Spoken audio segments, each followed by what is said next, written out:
I went out and I decided I wanted to buy a singular Futura sewing machine. I wanted an embroidery machine primarily, but I also wanted a decent sewing machine that would do quilting and things like that. And the singular Futura is the one for you. Quilting wise, just normal sewing wise, it's amazing. It's got all of the different settings on here. You've got all your different types of stitching that you can do. This is it set up just in normal mode. It's quite sturdy, it's nice and big.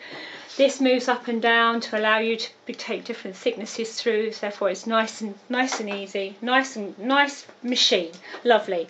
You can put your thread on here, or you can put your thread on here, depending on how you want to, if you want to spools, and you've got little caps to pop on the end. I don't want to spend my time talking about the actual sewing machine, because that's not what I'm here for. I want to talk about the embroidery part of it and some of the teething problems that I had along the way that's taken me a good few months to learn and iron out. Now then, you see here on this dial here you've got an S, that's your normal sewing, and when you want to add the embroidery attachment you need to twirl it round so it's on the E. I'll come back to that in a minute because that's an important part of my learning process. You can remove this bar here. Inside of here it's lovely because you can pop all your little bits and pieces and they're all by hand. And then you need to attach the embroidery part. It's a hefty piece of machinery, and as you can see it takes up a lot of room on your table. So you're going to need to have space. I didn't quite realise how big it was when I bought it. That isn't my complaint though, I have no complaint on that score. You pop it in here and you have to really make sure it's home. One of my things I learned, pretty obvious, but make sure it's really gone home into that click. Can you hear it click? Because if it hasn't, this won't start up and you're not ready to embroider. So now we've got it on E, ready to embroider. This bar across here is moved, and then we need to think about the thread. Please don't scrimp money or try and save money on thread. Buy embroidery thread. This one I've got here is Robinson Anton. I like it, but again I'm going to come back to that in a moment. I find it works best if it's working off of here, off of this top spool. The embroidery machine comes with two hoops. You've got this one here, the small hoop, and you've got this bar here, and this bar it goes into this part here. This undoes, and then you clamp your material and your stabiliser in. There's a long bit in the book that comes with it talking about different stabilisers and the importance of them. I call it backing, it's interfacing, whatever you want to call it. But it's basically to make the fabric stable.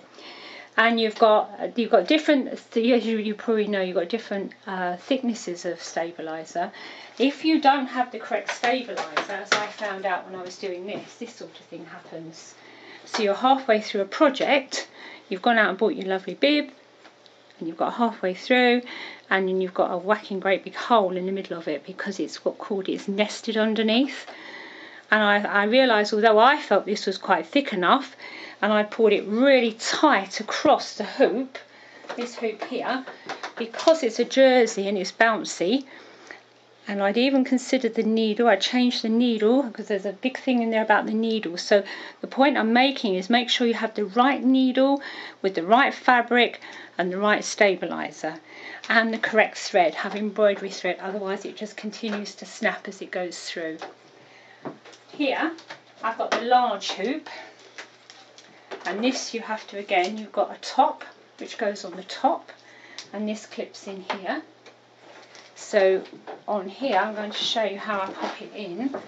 You put that in. You've probably got loads of things on the internet showing all these little bits, and they're all different, they're all good, and it's a very, very fiddly process. So you have to make sure this part's down, the top's down, otherwise if you're doing it that way it's not going to hold it in place. They're obvious things, but when you're completely new to embroidery, I've been sewing for years, but embroidery machines was a complete new ball game for me. So I've really learnt the hard way with this. So you pop it in there, you see it's going nice and tight. Okay, and you've got this here to do up. As you're doing it up, you pull it really tight, so you've got no slackness. You're pulling it really through. So take your time over this. This is quite an important part. I've actually now settled on doing things on nice cotton linen because I know it's going to finish nicely. I've gone for a nice heavy duty iron-on stabiliser. It suits me. Over here I did finally get to grips with some terry jersey, and I actually created this amazing teddy bear. I was ever so pleased with it. Right at the last minute, I'm right on the end of the teddy bear up here. When I came back into the room, it continued stitching, but part of the ear was missing. So unfortunately I had a big hole, so I put a hat on. So I've cheated basically, but it's so frustrating when you get near the end of a project, the machine's clicking away and you think it's working when actually it hasn't actually embroidered some of the part. Another example of it letting me down, I went out of the room, I'd got it all threaded through. You can see here it's all very messy. It should be like this. Again, I've had to cheat and finish it off myself by hand because the machine carried on stitching. And what is so frustrating, when it carries on stitching, you hear it clunking away in the other room, you think, oh, it's working, that's good, I'll go back in a minute. You shouldn't need to have to sit and watch it all of the time. It's working, you've set it up, you've checked your stabiliser, it's all going beautifully, it's clunking away. You go back in the room, oh yeah, it's great, it's going all right, but there's no thread, the thread's snapped. So it's done a whole chunk of sewing without any thread attached. And talk about frustrating, it just makes you just want to chuck the thing out the window. However, all I'm saying is if you're going to do this and go embark on the adventure, it's great fun, but make sure that you know, if you're going to use stretchy material, just be prepared for a few mishaps along the way. I'm going to show you now how we have to attach this to the embroidery unit. But first of all, we have to remove the foot that is on there for ordinary sewing. And it's a shame, again, there's not an easier way of doing this because you have to get out the foot, you have to find your screwdriver, you have to unscrew it all, you have to put the foot on, and then you have to screw it all back together. I don't know, maybe there is an easier way, maybe other machines have an easier way, but I have found this part quite frustrating. Beside here there's a screw, so you need to undo your screw. You've seen quite easily that that's dropped off. That's straightforward enough. But you have to unscrew it because this part, maybe I'm wrong, maybe you can, but I can't get that on there without completely unscrewing it. So it's a bit of a nightmare. So you pop that up to its full height. It's so fiddly, I'm sure I'll never do it even now. You have to get this lever, this one on here, and then this lever over there. I've managed it. That lever goes over the top of there, and then you're ready. Left-handed, you see, that's the other awkward thing for us right-handed people. You've got to get that screw back in there and sew it, screw it up. Okay. Now sometimes what you need to do is move the needle up and down, because when that's up there it's hard to get it, and move that back down then, and then this, there's no pressure on this, and you can line this up and you can screw it up. But do remember to pop it back up before you fit the embroidery hoop. I'm going to show you fitting the small hoop because I had problems with my small hoop and had to actually send the first machine back because this hoop wouldn't click on. So I had a bad start with the whole experience of embroidery. So imagine that that's got some fabric in. Can you see what is happening here? As I'm doing this, it's hitting that bar there. Can you see that? You almost need to be ambidextrous. You've got to lift that. I don't know if you can get under there and see that little bit of grey there. You have to lift that up so you can click it in. Make sure it clicks home. To release it, pull that forward, and you're doing the reverse. Alright, so I'm actually now going to attach the large hoop because this is what I'm going to be doing this afternoon. So this is a little bit easier because I can push it through first. So I don't feel like I need 4 pairs of hands to do it. Listen for the click. There you are. Now, the other downside to this machine is that you can see here, because I've taken the hoop off, my computer program is saying I need to attach the right hoop. That will have mucked it up completely. So therefore, it will all need to be reset.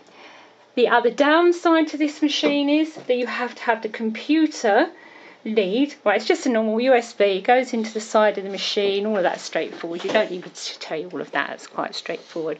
But as soon as you turn the machine off, if you think, oh, I'll save power, you get this. You need to connect. So you click it on. Okay. And the whole machine is doing its jiggery-pokery and moving all around. But it is frustrating. Again, they're little things. As long as you remember the order to do everything in, you'll be absolutely fine. And then you might want to go to their design library. It's not huge, it's not great. You've got a design library. These all come with the machine. I'm not going to spend ages on that because there's a lot on the net already showing you all this sort of thing. I've downloaded a couple of items off the net. They're great. They have worked. But again, it's all down to the fabric you use and the size. Size of hoop is large for a small hoop. There's quite a few different teddy bears. You'll recognise that one there. It was the one I was using on that earlier design. So again, they're all there for you to see and play around with. What I want to do is to create some lettering. You'd expect there wouldn't be very much variety because they want you to buy their graphics package, which is fair enough. I do get that, but it is a shame there is so few fonts there. But I'm just going to choose Courier. You pop in here and you type in a lovely, and then I'm going to come underneath boy. Alright, I'm doing this as though someone's given birth to a boy. Centering, it's a bit like any word package. Here, you can move it around on your wherever you want to locate it on your material, which is handy. Downside, I think that's where I want it. You click outside, off it's gone. Oh, I can't alter it. There's nothing I can do now to get back in there. There is a shortcut called T, which means that you can highlight that and move it around, but hang on, I can't change the script. I can't make it different. I can drag it out, make it bigger, but you see what's happened as soon as I've clicked elsewhere, it's gone off. It's so frustrating, but I can make it bigger, fair enough, but I can't change the font now. As soon as I undo, obviously it's like any program, it just undoes the last ones. But I have to go back to create the letter to start all over again if I wanted to change the fonts. Frustrating, not the end of the world. I will show you some of the things it's done. Okay, and they are fabulous. I'm well pleased with them. I've done this one here, a special boy. I've done this one here, obviously a special girl. And then I've done this one, just with love. So I'm very pleased. I've got all the different fonts here showing what they can do, all the different ones, the styles. So they are lovely. It is good, it is limited, but if you like it and you're getting on with it, then you might want to buy the graphics package. The problem I had, the biggest problem, my nightmare, and when I got in touch with the company I bought it off of, I was so frustrated because they said it was because I was using cheap embroidery thread. This is the thread they recommend on here. When you go into a design, it tells you, if you say just pick this one out for now, it doesn't actually matter. And then you get your colours up on the palette on the side, it tells you what colours that you can have. So when you go to those colours, right, sorry about that, I couldn't find the tools to say what colours. If you go up here, it's stitch colours, and then you'll see here, I went out and bought Robinson Anton thread. Not cheap, that's fine. This is what I wanted to do. I wanted to make a few nice things and have some fun. You've got all of these other ones that you can buy. But when I got in touch with the company and I said my problem was every time I tried to embroider, my thread snapped, I was told I'll only ever use Madeira, which is frustrating. It should only have that on there, but maybe that was someone else's personal choice, I don't know. Just little things that really niggled with the machine that I think I needed to be ironed out. Here, down here in this bottom thing, you've got the different layers. So you've got this, and you're gonna, if you want to send it, that's your first block, your second, your third, your fourth, your fifth. You simply change your colours when you get to those. I think all of that is, I say, that is all quite straightforward and works beautifully. The problem is if the thread snaps and it carries on stitching, you're going to have a great big hole in some part of your design. Okay, right, the bobbin, before I've taken the hoop off because I wanted to show you the bobbin, always make sure you've got a full up bobbin, that pops on there. To do the bobbin, you just wind it round here. You see that, alright? It does show you on the top of there and back again. And then pop that through the hole, and this is the fiddly part, which when someone's watching you is hard to do. Pop that on there. Okay, and then move that across, hold that tight, and off she goes. I'm just going to do this because the cat won't hold on. These reels are quite big, so I'm just going to fill that up. Okay, so you've got a full up bobbin. I always use my thread, my good quality thread. They do say you can get thread for the bobbin, but after all the bad experiences I've had with the thread snapping, there's no way that I'm going to actually risk having cheap thread. So you pop that one in there, you wind it back through, you click it through there, and then you pop your case back on. That's all quite straightforward. There's a little dial there that shows you what you're doing, and then you can thread your embroidery, your thread all the way round. Just goes round the back of here, down through there. Make sure you get it around that little lever there. Then if you pop that up there, it's got a fabulous little self-threading. Take it around the back. Oh, I can't get to, I'm trying not to get in the way of the camera. Pop it through there, and your needle has been thread. So we're just ready to pick up the bobbin thread, pop the attachment back on, and start our sewing. You'll notice I said to you just now, have it on E. Well, I have learned by a bit of experience, if I have it just below there, so it's just slightly off. And I did read this somewhere on one of the things on the internet that another lady had done the same thing. It does seem to stop the thread from snapping. I don't know why. No, well, I do know why. It's obviously the tension's too tight. What I must say is I tried to go on the forum, and the link to the forum was down. There was no such link. The web page didn't exist.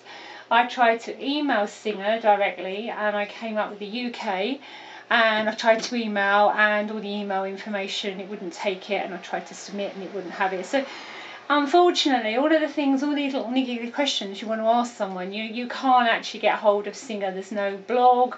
They've got some stuff on there about the actual sewing machine, but nothing about the Futura to help you with these silly things, because it's such a fabulous machine, but if you can't get the tension right, or the cotton keeps snapping, it's very frustrating. So what I'm going to do now is I'm going to send my special baby to the machine. I'm going to click on trace there. It's now will have gone over to the machine. I click start, and it will trace out where that design will go. Yeah, that's where I want it to be. That's great. Okay, I'm going to click the bar down, ready to sew. That's just like any sewing project. And then I'm going to transmit to the machine. No, I don't want to complete the partially sewing. That's because something I was trying earlier on. Going to send the block across. It's gone.